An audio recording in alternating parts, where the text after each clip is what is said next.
Welcome back, everybody, to the Insightful Podcast. We are back once again. I know it's been another long break, but I've had some stuff going on. But it is what it is. There is no excuse.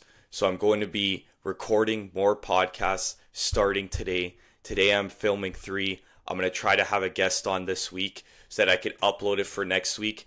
And I'm going to try my best to bring out the best podcasts possible and try to improve the way I communicate these topics. But for today, with all of that out of the way, I guess, we are going to be speaking about the cost of clarity and why self-awareness can be uncomfortable. You guys know how I like to do it. 5 points. I go through all of them and then we call it a day. I give you the information. I give you the best wisdom that I could possibly give you at this moment, and you go along with your day. You use it if you want to. If you don't, it doesn't really matter to me. I just try my best to put out podcasts when I can. So we gain insight in order to move forward in life. I almost forgot to say that. So let's jump straight into this. So why is self-awareness so uncomfortable? The first point is clarity removes excuses. Once you're aware of your flaws or patterns, it's harder to justify them. The responsibility can feel heavy. And if you're someone that is on self-improvement, and maybe you're just watching this video to get a different perspective, you are already aware of this. You are aware of people and the mistakes that they make and the patterns and the bad habits that they have that they just can't seem to break. And they'll never tell you that there's a problem with them, because the second they do, they're admitting defeat in their own eyes, and they don't want to lower themselves and lower how they think they look or how they think they feel. So it's very important to not be like these people. It's very important to understand your faults and understand where you could improve in any area of your life, and stop making excuses for yourself, because at the end of the day, if excuses exist, progress will not be made. That is the reality. You need to look at your life as objectively as possible and not emotionally, and see where you are making mistakes. Perfect example, I used to preach all the time, waking up at 4 a.m., starting my day early, getting everything done.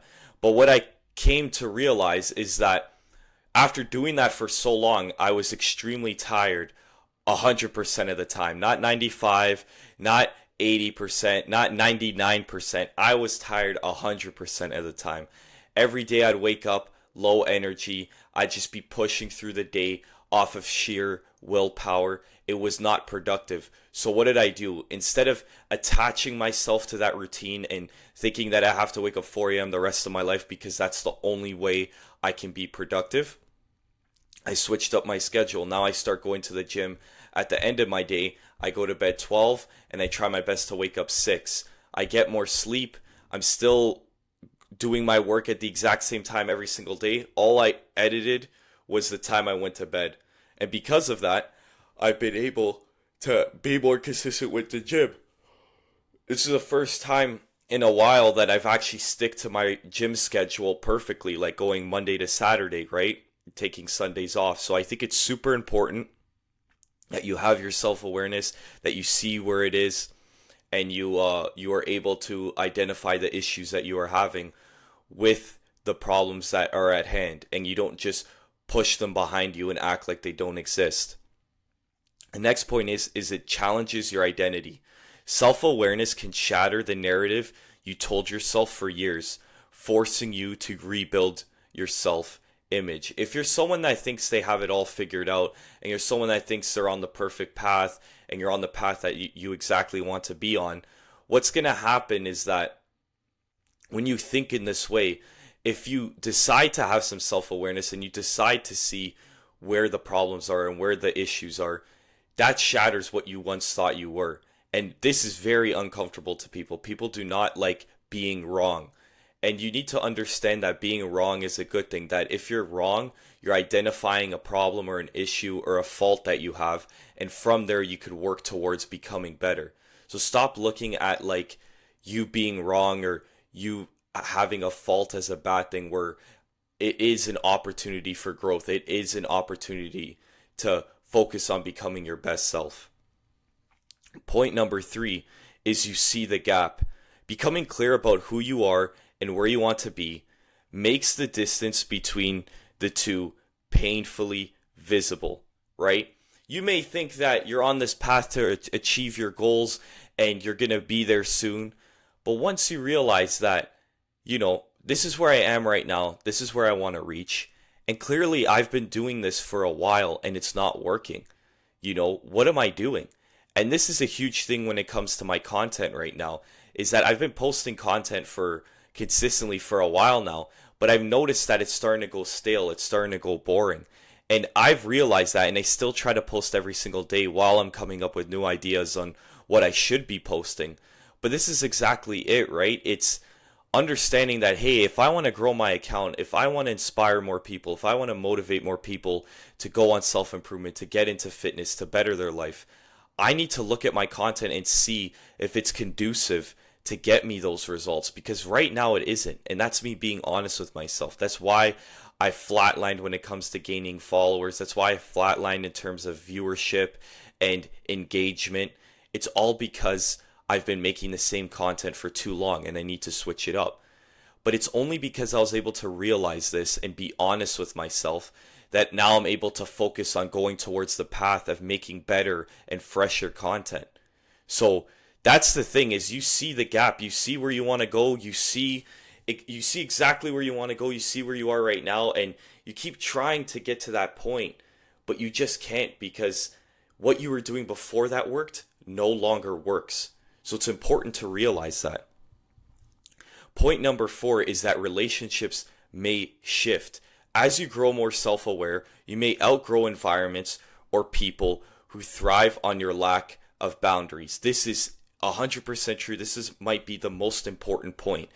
The reason why maybe you've been talking to someone your whole entire life, or you've been close to a certain friend for a long period of time, and all of a sudden you start to realize these things about them that maybe you dislike, that maybe you don't appreciate, maybe in moments you feel disrespected. These are all aspects of becoming more self-aware. And this is an epiphany I had recently, is that when you're more self-aware, you start to see things clear, right? That's the whole concept of being self-aware. So when you start to realize certain things about people and you start to think about, hey, how come I never noticed that? That is your growth showing firsthand. That is your growth showcasing itself. That you are becoming more self-aware, that you are able to identify the issues and the problems within others, and not with only in others, but within yourself, like we've been speaking about the last 3 points. But that's maybe why your relationships start to fail, or you don't appreciate the same people that were once around you, is because you're outgrowing that environment because of your increase in self-awareness.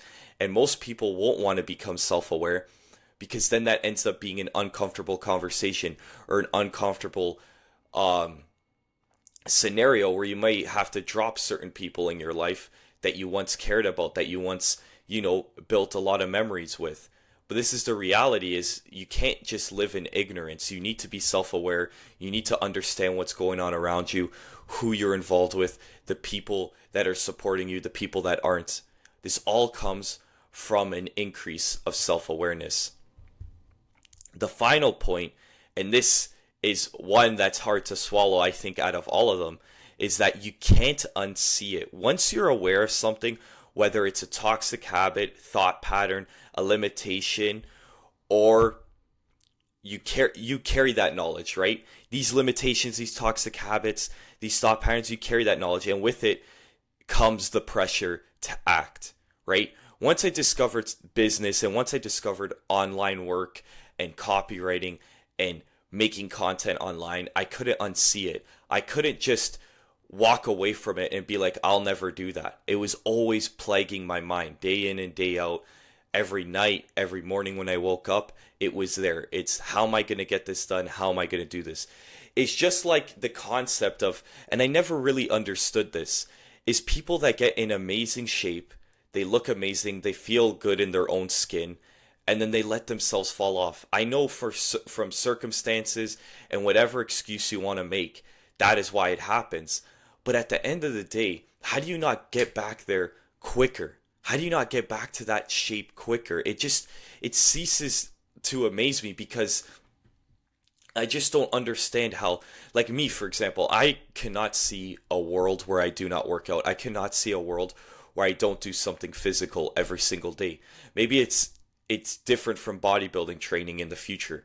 But as of right now, I have to do something physical every single day in order to be in a good mood, in order to feel productive, whatever the case may be. And that goes to the whole point of you can't unsee it.